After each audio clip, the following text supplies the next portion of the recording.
My name is Ethan. I am 48 years old. For most of my life, I ran a custom carpentry business just outside of Warren, Pennsylvania. I was good at it. I liked working with my hands, taking something raw and giving it form and purpose. It was a logical, predictable process. You measure twice, you cut once. You follow the grain. The wood does what you expect it to do. I applied that same logic to everything. I served 4 years in the Army's 10th Mountain Division after high school, stationed at Fort Drum. I learned how to read a compass, how to navigate by terrain, how to stay warm when it was 30 below zero. I learned how to be comfortable in places most people find terrifying. The wilderness was my sanctuary, not my enemy. It had rules, just like carpentry. You respect the bear, you watch for widowmakers, you keep your food stored properly. You do that, and the woods will let you be. That's what I believed for 43 years. The trip was an annual tradition. For 2 decades, my best friend Cal and I would pack up for a long weekend in the Allegheny National Forest. We had a spot, a place we called Stony Creek Hollow.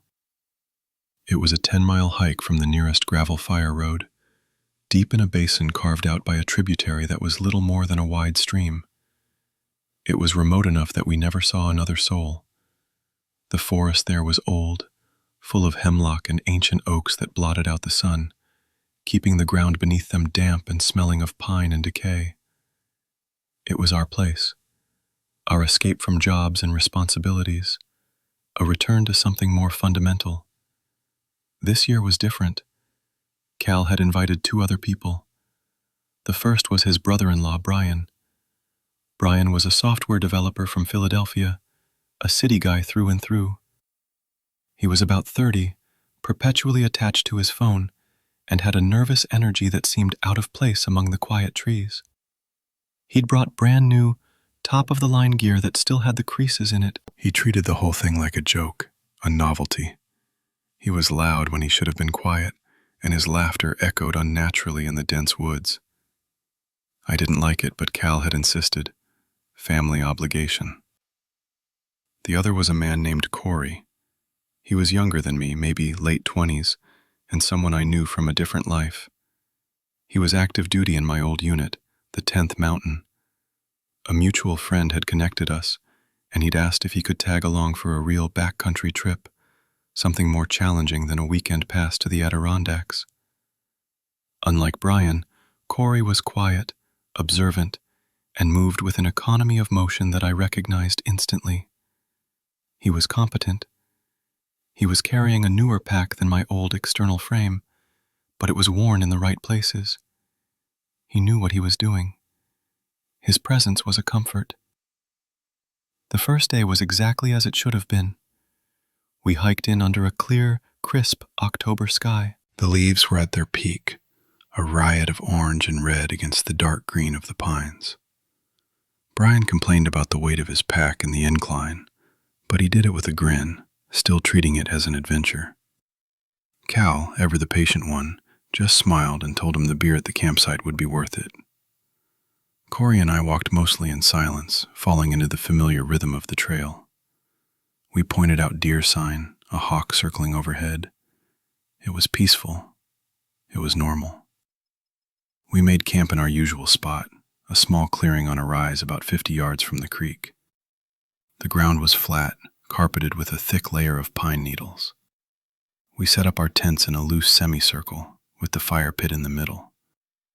Cal and I worked with the easy familiarity of long practice, gathering firewood, filtering water from the creek. Corey helped, instinctively knowing what needed to be done. Brian tried to assist, but mostly got in the way, so we tasked him with being the fire master, which he took to with surprising enthusiasm. He managed to build a respectable blaze as dusk began to settle. The smell of grilling sausages and the crackle of the fire filled the air. We sat on logs, passing around a flask of whiskey Cal had brought. Brian told a long, rambling story about a coding bug at his work, and while none of us really understood it, we laughed at his animated telling. The woods were alive with the normal evening sounds, The chirping of crickets, the distant hoot of an owl, the gentle murmur of the creek. Everything was right. It was the last time anything would be. The first wrong thing was the silence. It fell upon us suddenly, without preamble. One moment, the forest was a symphony of insect and animal life. The next, it was utterly, completely quiet. Not just quiet, but dead. The crickets stopped. The owl went silent. Even the wind in the high branches seemed to hold its breath. It was a profound, unnatural stillness that pressed in on us from all sides. The only sound left was the crackling of our fire. We all noticed it at the same time. Brian's story trailed off mid-sentence. Cal looked up from poking the fire, his head cocked. Corey had frozen, his hand halfway to his mouth with a piece of sausage, his eyes scanning the dark wall of trees that surrounded our small circle of light. I felt a cold knot tighten in my stomach. I'd spent thousands of hours in the wilderness, in every season and at every hour. I'd heard the silence that comes before a storm, or the quiet of a deep winter snow. This was different. This was a fearful silence. It felt like the entire forest was holding its breath, waiting. "What was that?" Brian whispered, his voice stripped of its earlier bravado. What was what? Cal asked, though he was looking at the trees, not at Brian. I didn't hear anything. Exactly, Corey said, his voice low and steady. Nothing. Everything just stopped.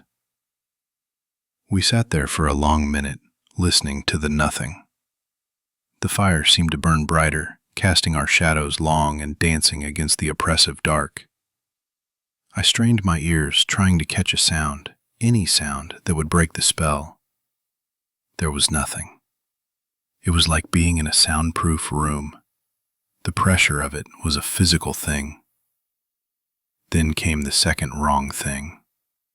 It started as a low, resonant thump from deep in the woods to the west of our camp. It was a heavy sound, the kind of sound a massive weight makes when it hits the ground. It was followed by another, and then another. Thump, thump, thump. It wasn't the lumbering, shuffling gait of a bear. A bear has 4 feet. You can hear the rhythm of it. This was different. It was bipedal. The spacing was too even, the impact too heavy for a man. It sounded like a giant was walking through the forest, methodically, deliberately.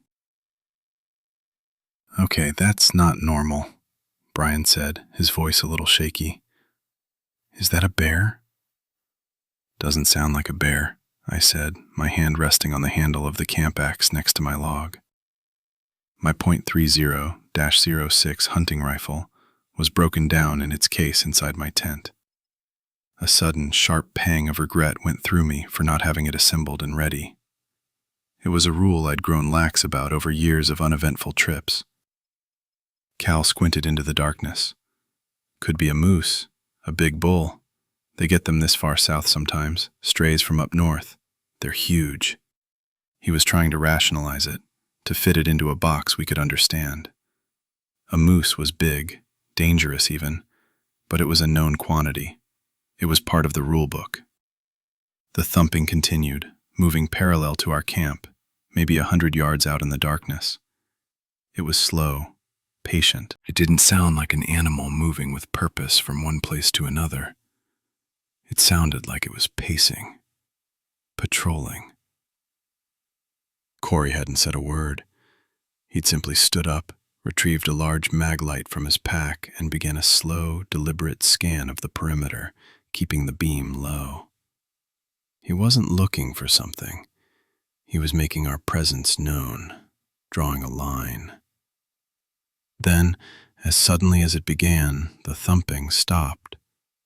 The silence rushed back in, heavier than before. We waited, every muscle tense. I could feel my heart hammering against my ribs. Brian was chewing on his thumbnail, his eyes wide in the firelight. "Maybe it's gone, he said, trying to convince himself. Maybe, Corey replied, not taking his eyes off the tree line. Or maybe it stopped to listen. That thought was more terrifying than the sound itself.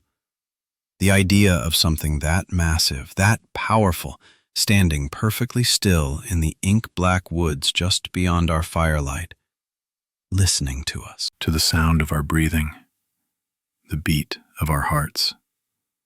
We stayed up for another hour, nobody wanting to be the first to suggest turning in.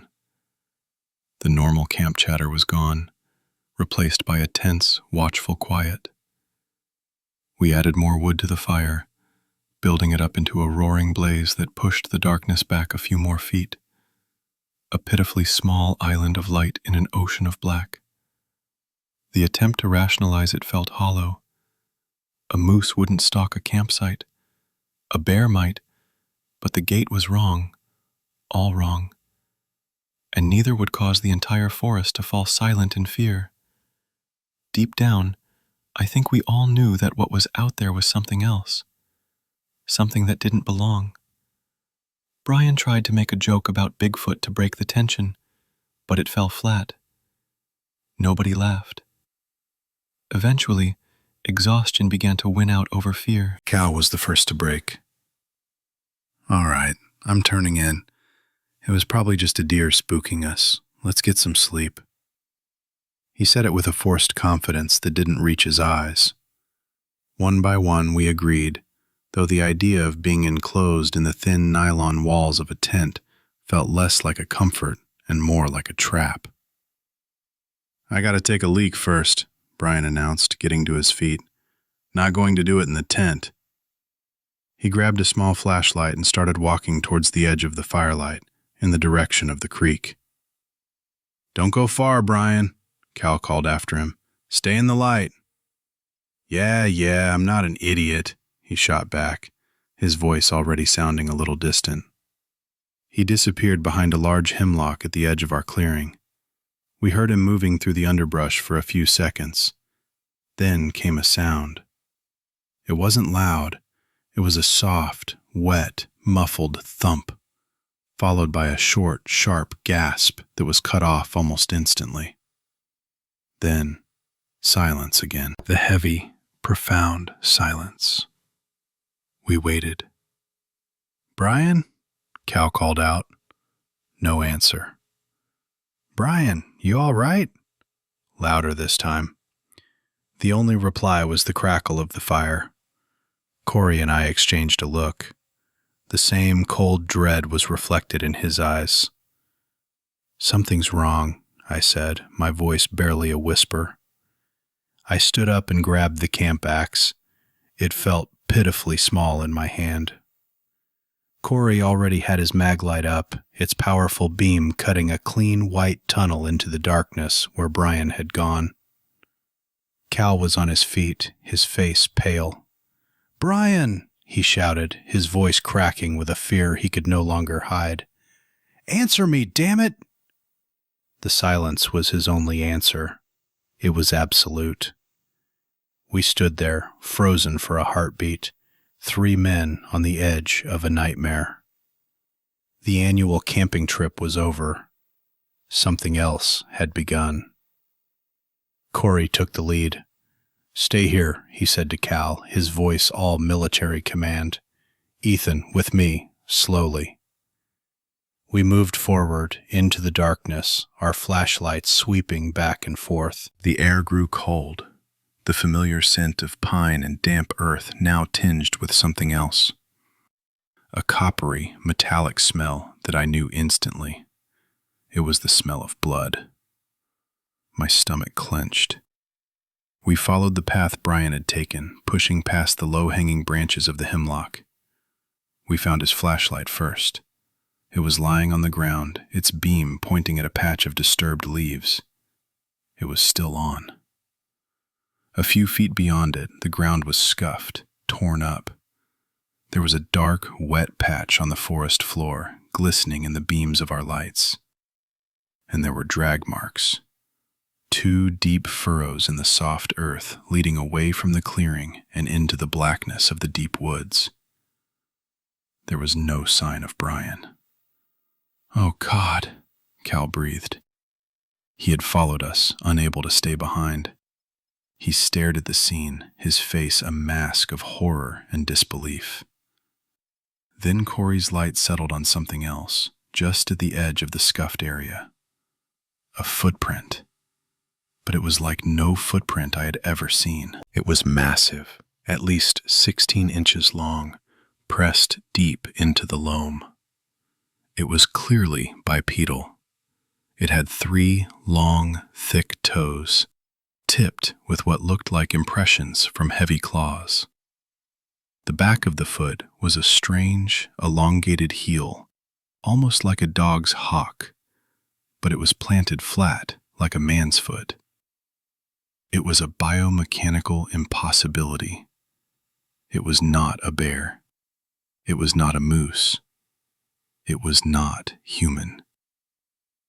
"What in God's name is that?" Cal whispered, his voice trembling. I didn't have an answer. I could only stare at the track, my mind refusing to process what my eyes were seeing. All my years in the woods, all the books I'd read, all the animals I'd tracked, none of it had prepared me for this. This broke all the rules. As we stood there, paralyzed by the sight, a movement at the edge of my vision caught my eye. I snapped my head up, my flashlight beam following. Far across the small clearing, maybe 70 yards away at the opposite tree line, a shape detached itself from the shadows. It was huge, a solid black silhouette against the slightly less black night. It was standing on 2 legs. It was impossibly tall, easily over 7 feet, with a massive, broad torso that tapered down to a narrow waist. Its shoulders were immense, wider than any man's. For a split second it turned its head, and I saw the profile. It was long. It was canine. A long, wolf-like snout. Then, as quickly as it had appeared, it took one silent step back and melted into the woods. It was gone. "Did you see that?" I hissed, my voice tight. "See what?" Cal asked, his attention still fixed on the horrifying track at his feet. But Corey had seen it. He didn't say anything, but he slowly lowered his flashlight and turned to face me. His face was grim, the face of a soldier who has just seen the enemy for the first time. "We need to get back to the fire," he said, his voice cold and hard. "Now." We retreated to our small island of light, a panicked, stumbling withdrawal. The reality of our situation was crashing down on us like a physical weight. Brian was gone, taken, and the thing that took him was still out there, watching us. The rationalizations were gone, burned away by the sight of that impossible footprint and the fleeting glimpse of that monstrous silhouette. We were no longer campers. We were prey. Back at the fire, the mood was one of controlled panic. Cal was pacing back and forth, running his hands through his hair, muttering Brian's name over and over. I felt a hollow sickness in my gut. Brian, the loud, goofy city kid. He'd been careless, but he didn't deserve this. None of us did. Corey took command. His military training kicked in, a rock of procedure in a sea of chaos. "Ethan, get your rifle. Now. Assemble it. Cal, stop pacing. Sit down and keep your eyes on the trees. Yell if you see anything, hear anything." He spoke with an authority that cut through our fear. We obeyed without question. I fumbled with the clasps on my tent, my fingers clumsy and stiff. Inside, I pulled out the soft case containing my Remington 700. My hands shook as I slotted the bolt into the action and locked the stock into place. The familiar solid weight of the rifle was a small comfort. I slid a magazine into the well, the click echoing loudly in the silent camp. It was loaded with 180-grain soft points, good for deer, for bear. I had no idea what it would do against a nightmare. When I emerged, Corey had his own weapon out, a Sig Sauer P226, held in a two-handed grip, his body angled towards the darkness. He'd built up the fire again, a roaring column of flame that threw light and heat in a wide circle. "Okay," he said as I joined him. "We have one rifle, one pistol. Cal, you have any weapons?" Cal shook his head numbly. He'd brought a small hatchet for kindling, nothing more. "All right," Corey continued, his mind working through the tactical problem. "We stay in the light, back to back. We don't know if there's one or more. We don't know what it wants. Right now, our only advantages are the fire and these weapons. We make it to sunrise." Sunrise. It felt a lifetime away. The moon was a sliver, offering no help. The darkness beyond our fire was absolute, a solid wall of black. We took up positions, forming a small triangle around the blaze. I faced the direction we'd seen the creature. Corey faced the creek. Cal, armed with the camp axe, faced the trail we'd hiked in on. The waiting was the worst part. The silence stretched, broken only by the snap and hiss of the logs in the fire. Every gust of wind sounded like movement. Every shadow seemed to coalesce into a man-shaped form. My eyes burned from staring into the impenetrable black. We were 3 men, armed and supposedly at the top of the food chain, reduced to huddling around a primitive fire like our earliest ancestors, terrified of the things that hunted in the night. The first sign of their return was a sound, a high-pitched, piercing scream that ripped through the night. It sounded like a woman in terrible pain. It made the hair on my arm stand up. Cal flinched, a small cry escaping his lips. "Don't listen," Corey commanded, his voice tight. "It's a mimic, trying to draw us out, trying to panic us." The scream came again, closer this time. It was a deeply unsettling sound, a perfect imitation of human terror that was just slightly off. The cadence was wrong, the end of the scream cut off too abruptly, as if the thing making it didn't need to breathe. It was a mockery of our fear. Then came a different sound, a low, guttural growl that seemed to vibrate in my chest. It wasn't the growl of a wolf or a bear. It was deeper, more resonant. It was the sound of something huge, and it was full of intelligent malice. It was answered by another growl from a different direction. "There's 2, I said, my mouth dry. "At least 2. Corey nodded grimly. "Figures." Then the rocks started.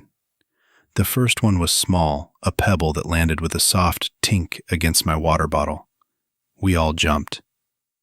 Then another, larger one, landed near the fire, skittering across the ground. Then a heavy stone, the size of my fist, arced out of the darkness and slammed into the dirt just feet from Cal, throwing up a spray of soil. They were throwing things at us, testing our reactions, gauging our position. This wasn't a dumb animal. This was tactical. "They're trying to see how we react," Corey said, almost to himself. "Don't fire unless you have a clear target. Don't waste ammo." The barrage of rocks continued for several minutes, coming from different directions.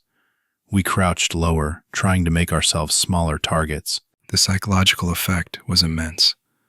It was a constant, nerve-shredding reminder that we were surrounded, that they could see us but we couldn't see them.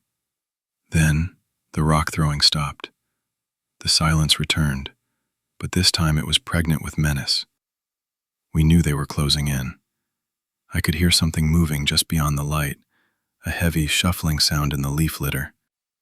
I raised my rifle, the stock pressed hard against my shoulder, my eye scanning the darkness through the scope. The magnification was useless in the pitch black. I flipped the lens covers back on and aimed down the barrel. I heard a soft sound to my left. A sniff. A loud, wet, curious sniff. no more than 20 feet away. It was followed by a low, chuffing sound, like a huge dog catching a scent. I swung the rifle towards the sound, my finger resting on the trigger. "I hear one," I whispered. "Close." Suddenly, from Corey's side, there was a loud crash. One of the heavy logs we'd set out for seating was thrown violently into the fire, sending a shower of sparks and embers into the air. For a second, we were blinded. In that moment of confusion, one of them made its move. It stepped into the firelight. The sight of it broke my mind. My brain simply could not reconcile what my eyes were seeing. It was bipedal, standing on two powerful, digitigrade legs that bent backward like a dog's, but it stood upright, easily 8 feet tall. Its body was a grotesque parody of a human form, a barrel chest, a narrow waist, but its arms were too long, hanging down almost to its knees. The hands were large and eerily human-like, but tipped with thick, black claws. Its fur was a mangy, dark gray, patchy in places, revealing taut, gray skin underneath. But the head... God, the head. It was the head of a monstrous wolf or a German shepherd, long and narrow with a powerful jaw filled with yellowed fangs. Its ears were pointed and alert, and its eyes glowed with a faint internal yellow light. They were not the reflective eyes of an animal. They were intelligent. They were hateful. It looked at us with a cold, calculating appraisal. My breath caught in my throat. I was frozen, my finger on the trigger, unable to move. This was the thing from the woods. This was what took Brian. And as I stared at it, a second one stepped out of the darkness behind it. Slightly smaller, but just as monstrous. We were facing two of them. The spell was broken by Corey. "Contact!" he yelled, and his pistol barked twice. The shots were deafening in the enclosed space. The larger creature flinched as the bullets hit its chest, but it didn't go down. It let out a deafening roar, a sound that was half wolf snarl, half lion roar, a sound of pure rage and power that shook the very ground. Then they charged. It was chaos, pure, unadulterated chaos. I fired my rifle.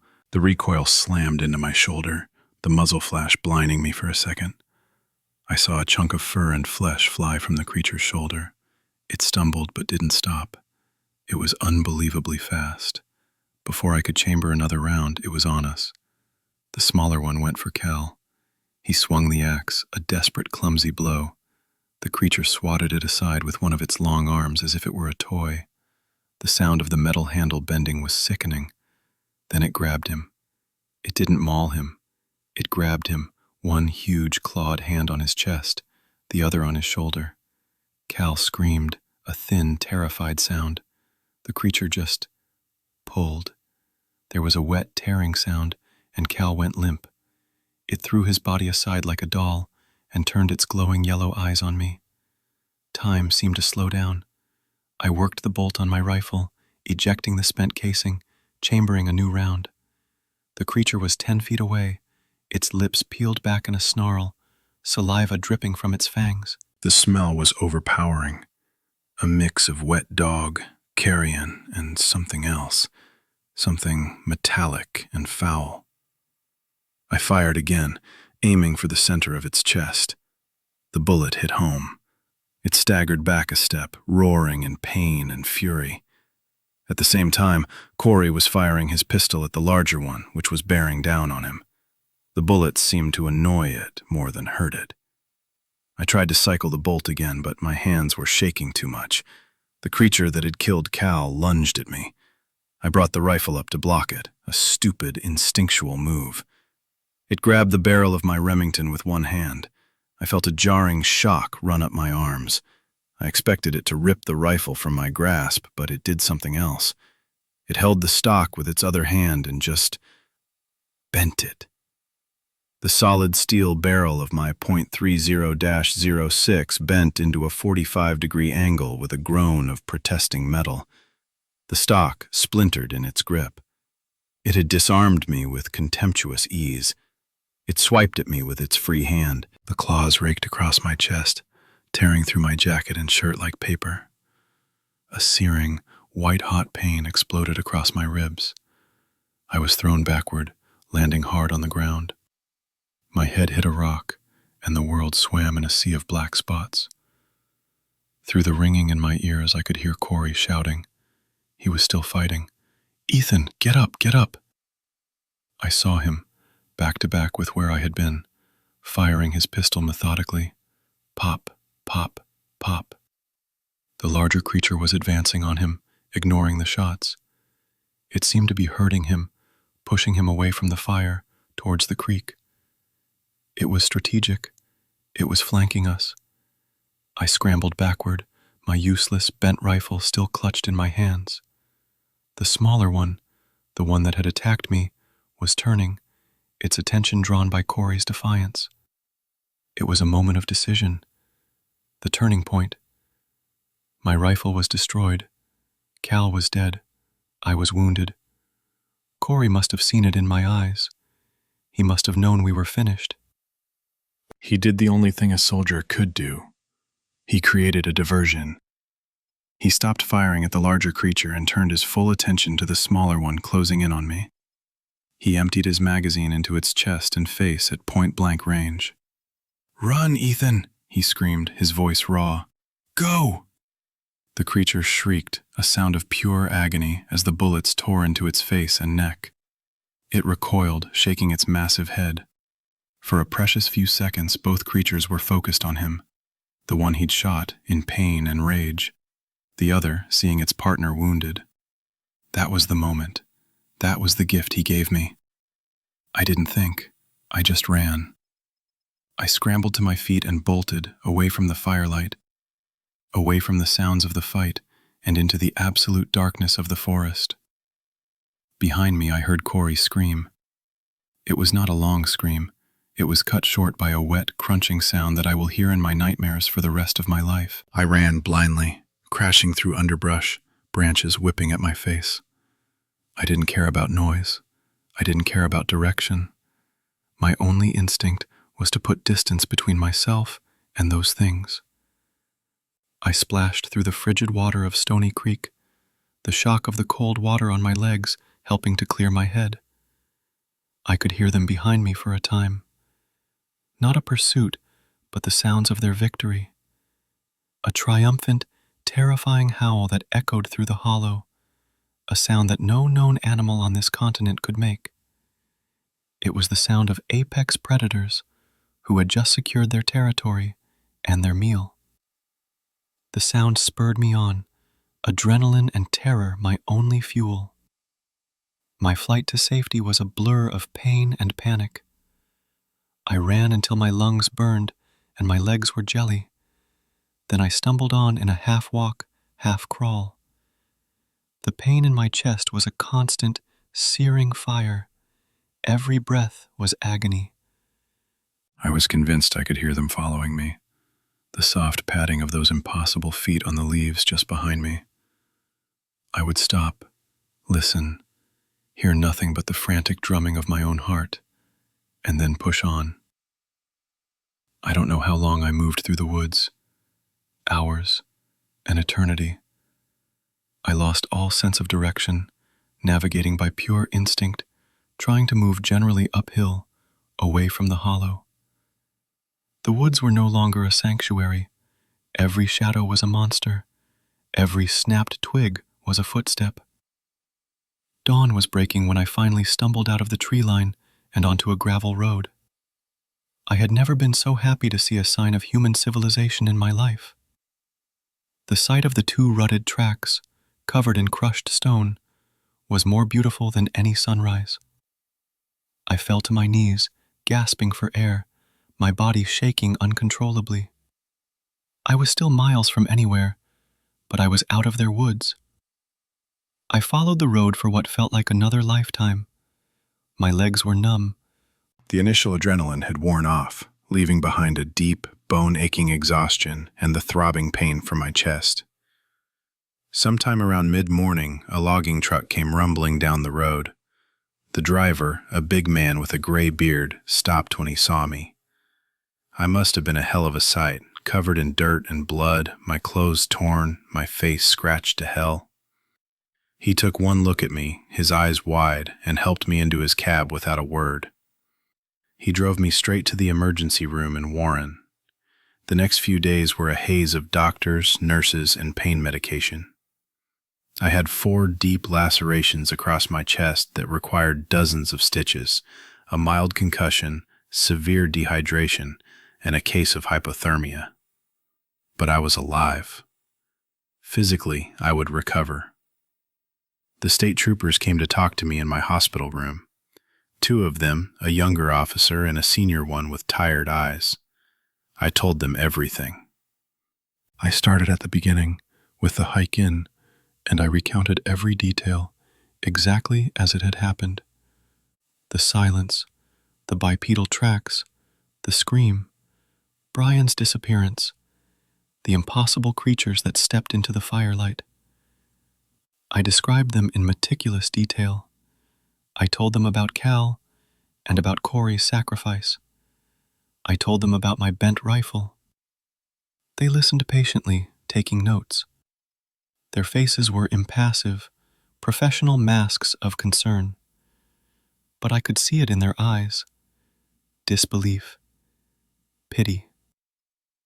When I finished, the senior trooper closed his notebook. "Mr. Miller," he began, his voice gentle, the kind of voice you use on a child or a lunatic.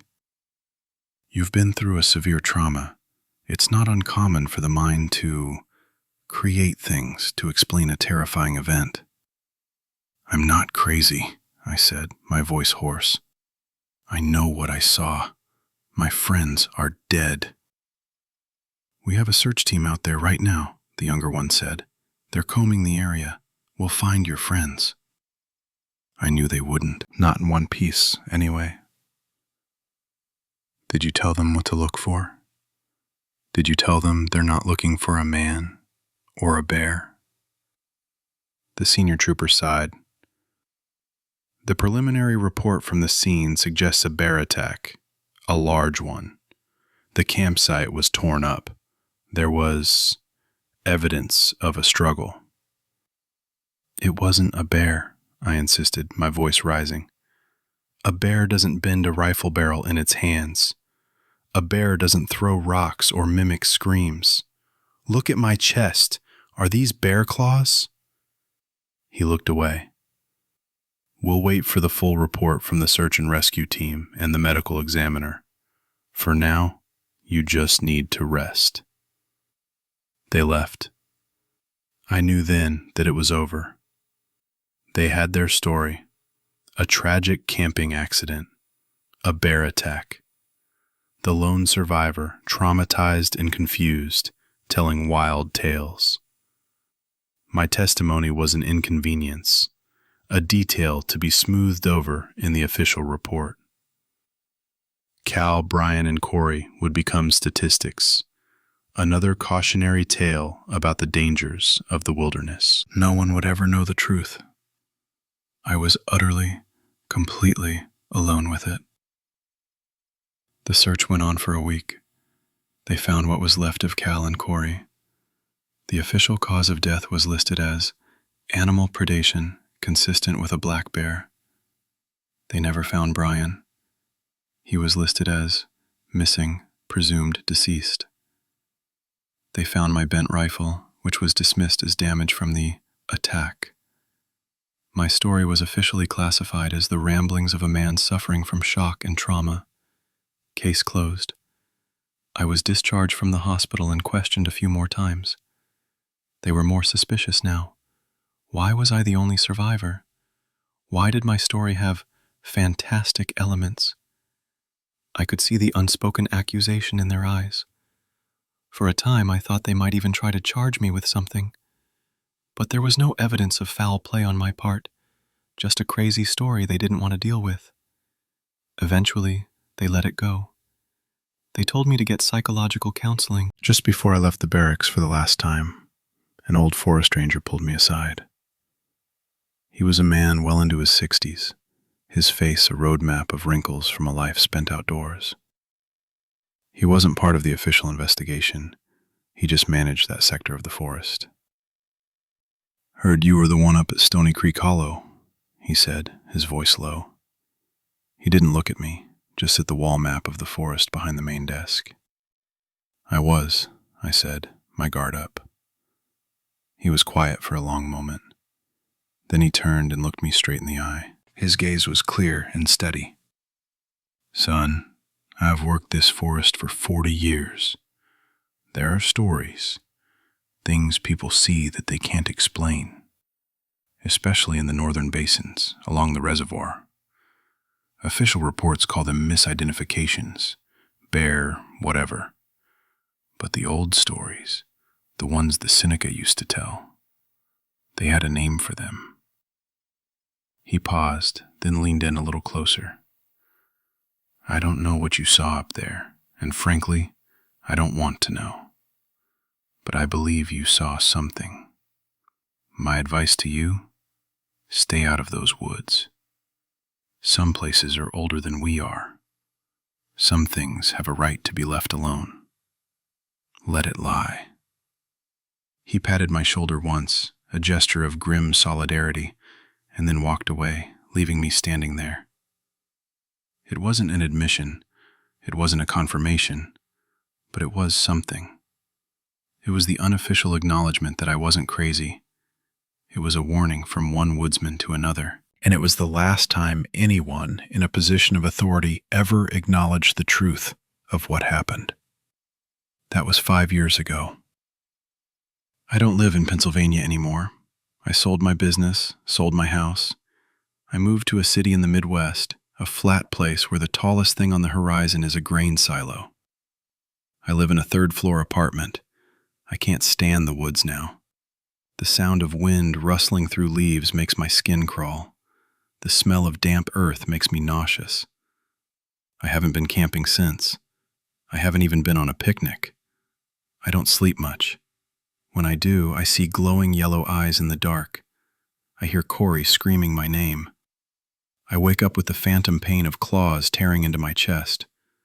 Survivor's guilt is a cold companion. Why me? Why did I run while Corey stood and fought? He bought me my life with his own. Cal, my friend of 20 years, was torn apart in front of me. Brian, the foolish, happy-go-lucky kid, was the first to be taken. Their faces haunt me. I spend my nights on the internet now. I fall down rabbit holes of paranormal forums and cryptozoology websites. I search for terms like Dogman, werewolf, upright canine. The stories are out there. Dozens of them. Hundreds. Eyewitness accounts from all over North America, from remote forests in Michigan to logging roads in Washington. The details are always eerily the same. The impossible height, the bipedal canine legs, the long wolf-like head, the glowing eyes, the terrifying intelligence. Most people dismiss these stories as hoaxes, as folklore. I know they're not. I am living proof. We think we live in a world of rules, of logic, of predictable outcomes. We think we have mapped and tamed every corner of this continent. We are wrong. The world is older and stranger than we can possibly imagine. There are dark places on the map where the old things still hunt.